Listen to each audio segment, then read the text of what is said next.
Hi friends, చూడండి వేడి పకోడీలు. హాయ్ ఫ్రెండ్స్, చూడండి వేడి వేడి పకోడీలు.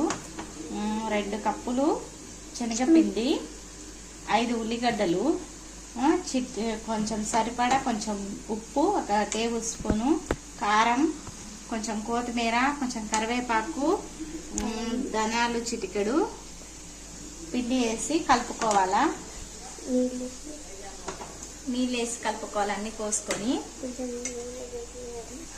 5 నిమిషాలు నాన్నాక నూనె వేడి చేసి నూనెలో వేసుకోవాలి.